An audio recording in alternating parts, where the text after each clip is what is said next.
31 લઈને શું આવ્યું?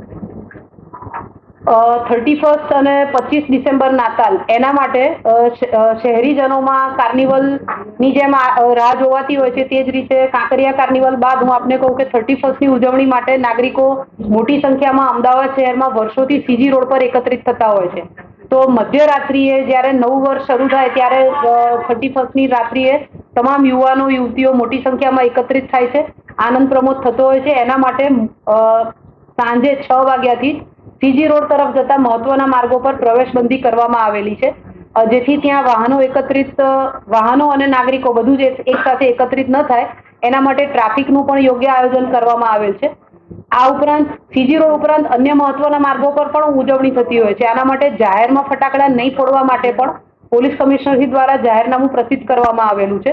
31 અને નાતાલ આ બે રાત્રિઓએ જ્યારે ફટાકડાનો ઉપયોગ થતો હોય છે ત્યારે માનનીય સુપ્રીમ કોર્ટ ઓફ ઇન્ડિયા અને નેશનલ ગ્રીન ટ્રિબ્યુનલના આદેશ અનુસાર માત્ર ગ્રીન ફાયર ક્રેકર્સનો જ ઉપયોગ થાય એના માટે હું શહેરીજનોને અપીલ કરું છું. સાથે આ ફટાકડા જે ફોડવાથી પ્રદૂષણ વધે છે, એર ક્વોલિટી ઇન્ડેક્સ જોખમાય છે, તો નાગરિકોના સ્વાસ્થ્યને પણ આ નુકસાનકારક બને છે. એટલે માત્ર ગ્રીન ફાયર ક્રેકર્સનો જ ઉપયોગ કરવામાં આવે. સાથે શાળા, કોલેજો, હોસ્પિટલો, ધાર્મિક સ્થળો જેને સાયલેન્ટ ઝોન તરીકે કે નો હોંકિંગ ઝોન તરીકે જાહેર કરવામાં આવેલા છે એવા સાયલેન્ટ ઝોનમાં પણ ફટાકડા ફોડવામાં ન આવે એના માટે તમામ નાગરિકોને અપીલ છે. આ જાહેરનામાનો અમલવારી થઈ રહે એના માટે શહેર પોલીસ સતત કાર્યરત રહેશે, પેટ્રોલિંગ ચાલુ રહેશે. તમામ પોલીસ સ્ટેશન વિસ્તારમાં પોલીસ અધિકારી કર્મચારીઓ આ બંદોબસ્તમાં તૈનાત રહેશે.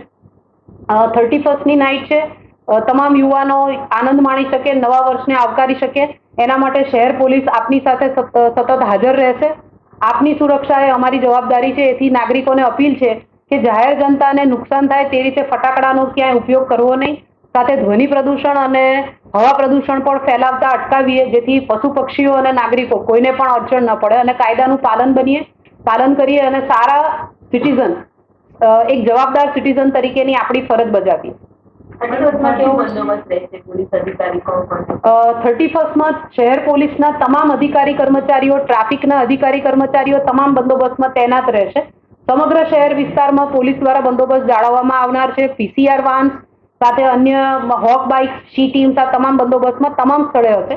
પણ જ્યાં મોટી સંખ્યામાં નાગરિકો એકત્રિત થતા હોય તેવા વિસ્તારો પર થોડું વધારે ધ્યાન આપવામાં આવશે.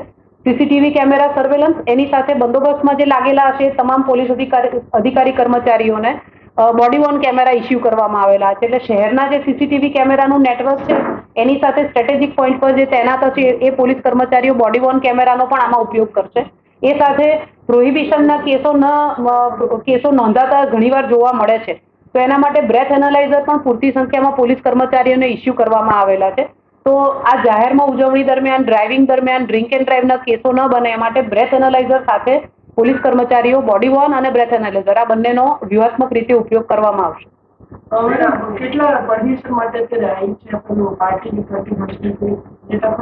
એ આંકડો હજુ સુધી ઉપલબ્ધ થઈ શકેલ નથી. એજન્સીઓ અલગ અલગ રીતે કીટ સાથે કરતા છે. નહીં, એ બ્રેથ એનાલાઇઝર જે છે એ તો તમામ ટીમને ઇસ્યુ કરવામાં આવેલા છે. એમાં બીજી કોઈ કીટ હોતી નથી.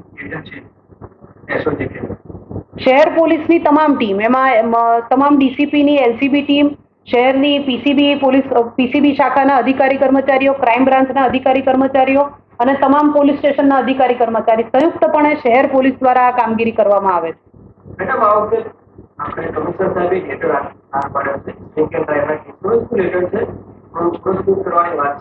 એ માત્ર કચેરી હુકમ છે અને પોલીસ દ્વારા રાઉન્ડ ધ ક્લોક કામગીરી કરવામાં આવતી હોય છે. જે જગ્યાએ નોકરી કરતા હોય તમામ નાગરિકોની જવાબદારી શહેરની સલામતી, સેવા અને સુરક્ષા પોલીસનો જે મોટો છે, તો એના માટે પોલીસ અધિકારી કર્મચારીઓ દ્વારા અવારનવાર આ કામગીરી કરાવવામાં આવતી હોય છે અને એક ઉમદા હેતુસર કે નાગરિકોની સલામતી જળવાય, વાહન ચાલકોની સલામતી જળવાઈ રહે અને કોઈ પણ પ્રકારનો નશો કરેલી હાલતમાં કોઈ વ્યક્તિ વાહન ચલાવતી હોય તો પોતાની સાથે સાથે રાહદારીઓ અને જે રોડ પર આવતા જતા લોકો છે એની સુરક્ષા પણ જોખમાતી હોય છે.